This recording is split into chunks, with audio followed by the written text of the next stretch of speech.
안녕하세요, 혜지입니다. 오늘은 민감한 피부로 고생하시는 분들을 위해서 제가 직접 만든 제품을 소개시켜 드리려고 해요. 그건 바로 물드림의 수분크림인데요.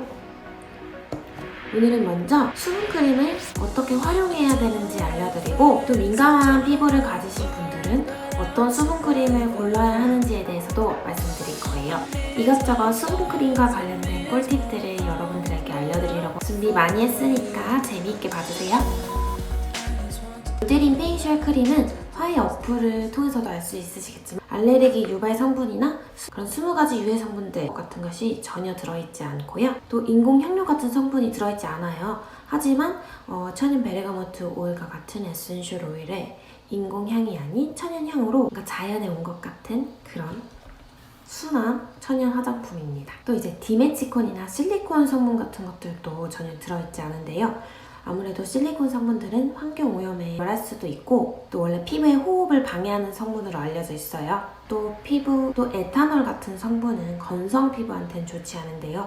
그렇게 피부를 건조할 수 있는 성분도 전혀 배합되어 있지 않습니다. 그리고 일반 화장품 같은 걸 보시면 PEG나 PPG 같은 계면활성제가 들어있어요. 근데 이제 그 두 성분은 아무래도 바람 유발 가능성이 있는 성분인데 그런 성분도 함유하지 않았습니다. 물드림의 전 제품에는 이런 유해 성분이나 바람 유발 성분 등 전혀 배합되어 있지 않고, 화장품으로 인해서 트러블이 자주 나시는 분들은 이런 식으로 유해 성분이나 바람 유발 성분, 그리고 디메치콘이나 어떤 에탄올 등 자극을 조금이라도 줄 수 있는 성분이 있는지 꼭 체크를 하셔야 돼요. 제가 이 물드림 전 제품을 만들 때는 성분을 꼼꼼하게 따져서 만들었기 때문에 걱정하지 않고 사용하실 수 있습니다. 우선 성분이 굉장히 순하기 때문에 민감성 피부를 가지신 분들에게 추천드리고요. 또 화장품 바꿀 때 트러블 난다 하시는 분들도 이 제품은 트러블이 나지 않는다고 많이 하시더라고요. 그래서 화장품의 성분에 민감하신 체크슈머이신 분들에게 굉장히 추천드립니다. 또 이제 피부 자극 테스트에서도 무자극 판정을 받았기 때문에 안심하고 사용하실 수 있고요. 또 두 번째로는 화장품 다이어트 하시는 분들에게 추천드려요. 이 제품에는 미백에 좋은 비타민C 유도체 성분인 마그네슘 아스코빌 포스페이트라는 성분도 들어있고, 그리고 아무래도 주름 개선 성분인 아데노신이 들어있기 때문에 미백이나 탄력 같은 올인원 케어에도 충분히 효과를 보실 수 있는 제품이에요.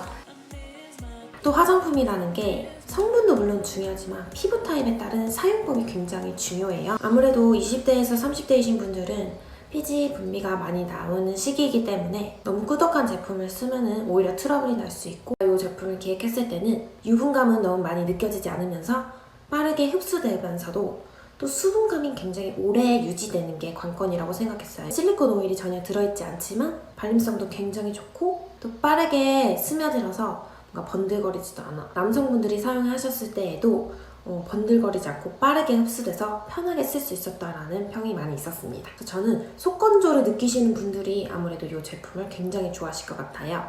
그리고 건성이신 분들은 아무래도 건조하다고 생각하는 부위에 한 번 더 레이어링을 해주시는 것이 좋습니다. 그리고 복합성 피부를 가지신 분들도 아무래도 여기 유존 부분에는 조금 건조함을 느끼시기 때문에 이 부위 정도에는 한 번 더 레이어링을 해주시는 것도 좋고, 아니면 그냥 얇게 피부 전체에 발라주시면 됩니다. 그리고 극건성이신 분들은 이 제품만으로 부족함을 느끼실 수 있어요. 그러면은 천연 오일 같은 것들, 그러면은 호호바 오일 같은 것을 섞어서 발라주셔도 좋고, 아니면 이 제품 자체를 건조한 부위에 여러 번 더 덧발라주시는 것도 좋은 방법이 될 수 있어요. 그리고 여름에는 아무래도 피지 분비가 많이 되잖아요. 그래서 건성이신 분들도 이 제품만 써도 충분하다고 하시더라고요. 아무래도 물드림 수분크림이나 이런 천연 화장품 같은 경우에는 인공 방부제인 파라벤이나 페놀시 에탄올이 들어있지 않아요. 그렇기 때문에 빨리 상할 수가 있고, 그리고 온도에 예민할 수 있기 때문에 빠르게 사용하시고, 또 서늘한 곳에 꼭 보관을 하셔야 합니다. 안 그러면 정말 쉽게 화장품이 상할 수 있어요. 파라벤이나 페놀시 에탄올이 들어있으면 우리 피부를 자극할 수 있기 때문에 이런 관리하시는 데에 주의를 기울이셔야 합니다. 네, 다음으로는요, 어떻게 하면 수분크림을 제대로 활용할 수 있을지 수분크림의 활용법에 대해서 말씀드리겠습니다. 수분크림을 바로 바르시기보다는 그 전에 촉촉한 관리를 해주신다거나 모공이나 각질 관리를 통해서 수분크림 안에 있는 좋은 성분들이 흡수될 수 있는 환경을 만들어주시는 게 중요합니다. 물드림 트러블 클리어 아파 앰플, 이 앰플을 먼저 바르고 나서 수분크림을 바르시게 되면 이 앰플 안에 있는 아하라는 글라이콜릭 애시드나 파하라는 글루코노락톤 같은 성분들이 다음 스텝에 사용하시는 화장품의 유효 성분들이 잘 피부 속으로 흡수될 수 있도록 도와주는 그런 부스팅 앰플이에요. 그래서 이런 앰플을 사용하시거나 여러분들이 갖고 계신 모공이나 각질 관리 그런 각질 제품들을 사용하고 나서 수분크림을 바르시면 수분크림의 효과를 높이실 수 있습니다. 다음으로는요, 이런 미스트나 세럼 스킨 같이 피부를 먼저 촉촉하게 하시고 촉촉한 상태에서 수분크림을 발라주셔야지만 더 촉촉함이 유지될 수 있어요. 먼저 환경을 만들어 주신 것이 중요합니다.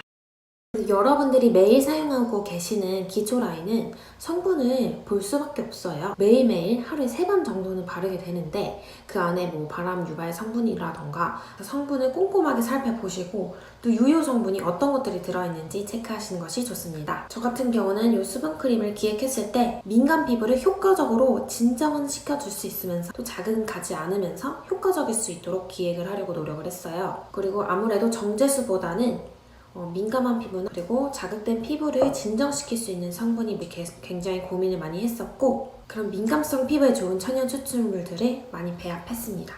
보통 정제수가 화장품의 70% 정도가 들어갈 수 있는데 저는 정제수를 대신해서 그런 천연 식물 추출물을 배합해서 새비름 추출물, 쌀효추, 자작나무 추출물 등으로 피부 진정의 특효인 제품을 만들게 되었습니다. 그리고 사실 정제수를 대신해서 추출물을 넣는다는 거는 거의 원가가 2배 이상으로 상승하게 돼요. 그래서 저는 가격 생각하지 않고 정말 피부만을 위해서 생각하며 만들었습니다. 또 이 제품에는 마데카소사이드나 아시아티코사이드라는 그런 피부 진정에 효과적인 시카라인 성분들이 들어있어요. 그리고 이 수분크림 안에 제가 히알루론산을 가장 많이 넣었거든요. 그래서 굉장히 강력한 보습이 되고 또 베타글루칸 같이 좋은 성분들을 넣었기 때문에 피부가 건조하고 강력한 보습이 필요하신 분들에게도 간편하게 사용하실 수 있습니다.